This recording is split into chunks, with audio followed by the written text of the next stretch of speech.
If you're just getting back out there to the dating scene and you are already over the entire experience, I'm going to give you 3 ways that dating can be enjoyable again. For those of you who don't know me, I'm Joanna M. Cameron. I'm a licensed mental health therapist, a life coach. I'm a mom, I'm an author, I'm a wife, and I'm a flight attendant. So I have a busy life, but even in the midst of all that, after my divorce, I still found time to date. And it was actually fun. So watch this video if you're interested in getting back out there and you're just tired of the way it's been going for you. The first thing that I want you to do is get to know yourself. Because if you were like me, I had not been with anyone but my husband at the time for over 15 years. And it was just foreign to me, the idea of getting back out there and dating again after being in a relationship with someone for so long. I didn't even really know how it was supposed to go or what I was supposed to do. I was so used to kind of just being with him and doing the things that he liked or that we liked together as a couple. I didn't really know what I wanted or what I liked just as an individual. You kind of get lost. You get lost in just being a part of a couple. You get lost in becoming a mom, which is what I did. And you just have this routine of life where you're doing little things with your spouse, or with your mate, but you're not really knowing what it is that you like to do as an individual. So when we were done and I decided that I was ready to get out there and start dating again, I thought it was important that I kind of get to know what I liked as an individual. So I took some time to just spend time with me. I would go out to eat by myself. I would go to the movies by myself. And at first it felt a little strange, but I found it so beneficial to identify what things that I like the most. I'd even just kind of sit at home by myself and order food in and watch rom-coms, which is something that he wasn't really into. So I realized how much I love those. I just really got to know who I was and what I liked, which prepared me for dating again. So that's the first thing that I suggest before you even put yourself out there, before you get on your first dating app, or before you start putting yourself out there, making yourself accessible and available to people that you might be interested in dating, is really getting to know yourself. As that's one of the things that a lot of people just skip completely over. When they're out of one relationship, they're ready to kind of fill that space and jump right into another one without taking the time to get to know you. So that's the first thing that I suggest. That's really going to make your dating life fun, because now you know how to go into this whole dating experience and you know what it is that you want to have as a part of your next relationship. Things that you may have missed in your other relationship. Things your other relationship just didn't provide for you. Now you can kind of go in there confident and boldly saying, these are some things that I really want in my next relationship. These are some things that I really enjoy. And these are some things that are important to me that I want to include in my next relationship or even in my next dating experience. So that leads me to the next thing. Number 2 is, don't go into it so serious. Don't go into it thinking that this is your next relationship. Just go into it with the idea that this is just dating, and you don't have to date just one person. You can actually date multiple people because you are just dating.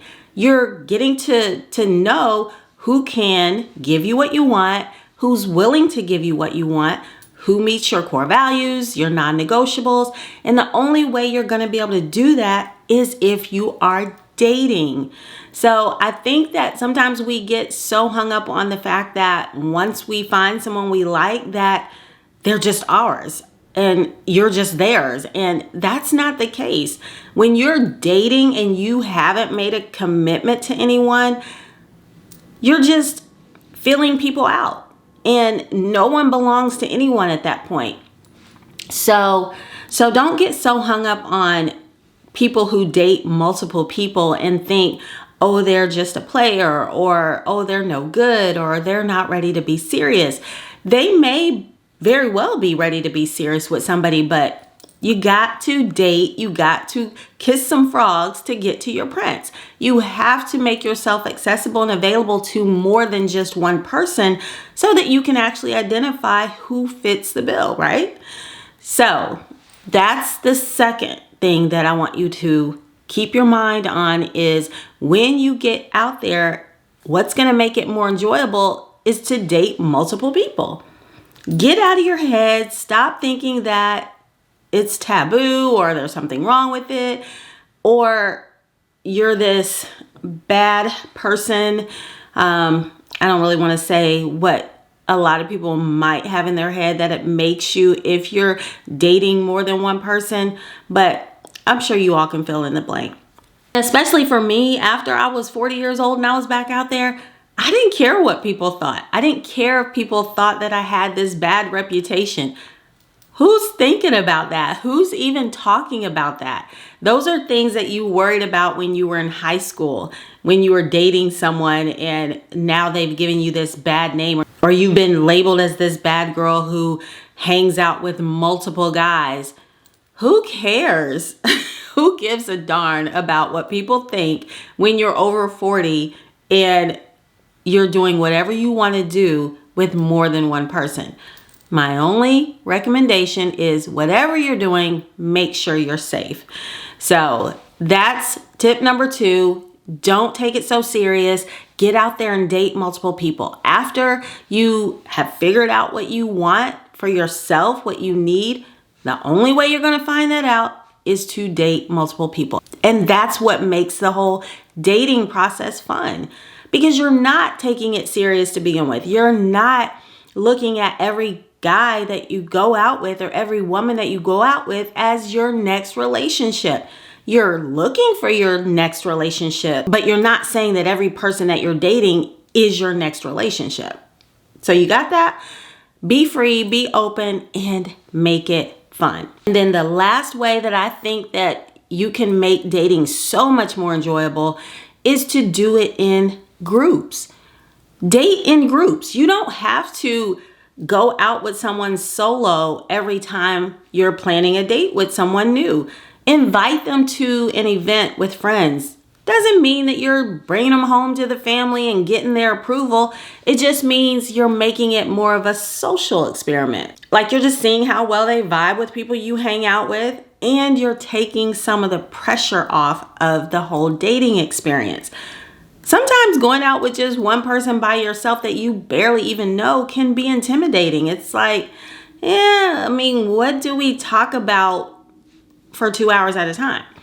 Sometimes people just hit it off right away, but putting them in a social environment, it just makes it a little more comfortable. I personally think that's a good way to have a first date, is to invite someone out to a group or even a double date.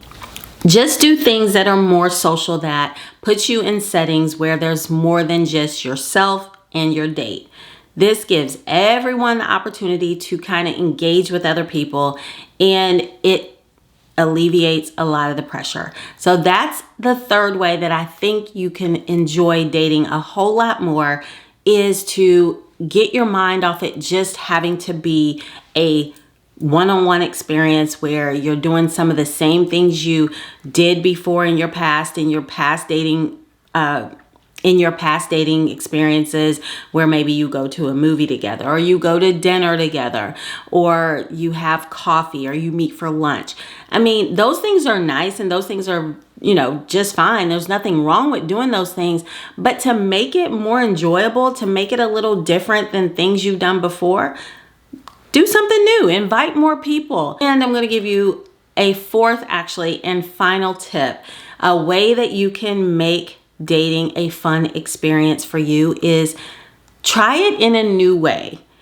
I have another video where I talk about just kind of meeting people organically and having face-to-face contact and not just doing it online. But if that's something new for you, go ahead and do some online dating.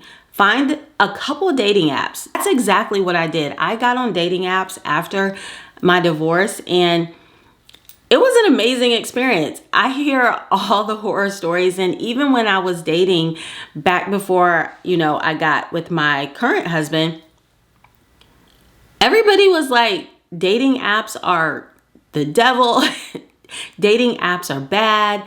The experiences are no good. There's no really good men on there. And I found my experience to be the total opposite. I really think it's the mindset in which you go into it and what it is you're hoping to manifest out of it. And the only thing at the time I was really looking to manifest out of my dating experience was meeting some cool people who could potentially be mates down the line. But in the moment, I just really wanted to meet some cool people and hang out with some really cool guys. And that's exactly what I was able to manifest on the dating apps. One in particular, I really liked. I don't even know if it's still around, but Match.com was one of the ones that I joined at the time. And I met 3 amazing guys. I remember one guy, he was a police officer in a big city. And I was thinking to myself, God, can I really see myself with a police officer and worrying every night? But we went out on a date. We went to dinner. We talked. We laughed. We had a good time. But ultimately, we didn't have the one thing that this guy really wanted. He wanted a family. And I was over 40 and I was not having any more kids. So I was done with that. But we had fun. I had an open mind when we went out. And I had no real expectations of it going anywhere further. I just lived and enjoyed it in the moment. And then another guy that I met, he was a little bit younger than me. I don't know, I tend to date guys that were younger than me. My husband's actually younger than me as well, but I was open to that. So be open to that too. But I dated this guy and he had a motorcycle and we went to a motorcycle club. That's where we went. I was totally open to trying something new. That was like the example that I gave you where we did the whole social dating, where we went to a motorcycle club, hung out with his motorcycle friends. We danced. We took pictures together. And I think I actually still have that picture of that guy. But it was just a really fun night. It was something I had never done before. It was totally outside of my norm. Now, I didn't ride the motorcycle with him. I drove my car and met him there. Keep that in mind. Always meet your first dates wherever you're going, in your own vehicle or with your own transportation. But yeah, so we met there. He introduced me to all his biker friends and everyone was in these biker jackets. There were motorcycles everywhere. And it was the best date that, I think I'd probably had because it was just something so new. And, we talked on the phone quite a bit. But again, he wanted kids. That's one of the downfalls of dating younger guys. He wasn't that much younger. He was only a few years younger, but he had a daughter and he wanted more kids. So that didn't work either. And those are things that you find out early, which I did, which I'm thankful I did. But again, it didn't take away from the dating experience. The point I'm trying to make is be open to trying something that you haven't done before. So if you're used to meeting people in person, get on the dating apps. Make a cute, fun profile. Take some pictures just for the dating app.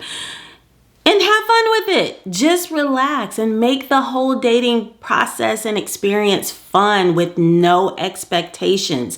When you don't really go into it with expectations, then, as far as this is going to be the guy and this has to be it. This is the final straw for me. Let go of all that tension that you're bringing into it and be more relaxed. And you'll find that the whole dating experience is actually a fun experience. So those are the tips that I have for you. I've given you 3 plus a bonus, and I want you to take heed to these because I think they'll benefit you in helping you manifest the relationship that you're looking for. Remember, don't forget what your core values are. Make sure those are at the forefront of your mind when you're dating so that as you're on these dates with these people that you're able to kind of check off some boxes to see if they're meeting the needs that you have. All right, so if you're not already subscribed, I'd love for you to subscribe to my channel, and I'd love for you to like the video and share the video with someone who needs help in this whole dating process. If it's not you, I'm sure you know somebody who's out there dating again and is finding it a bit of a struggle. So I'm Joanna M. Cameron. Thank you so much for watching, and I will see you again next time. Bye for now.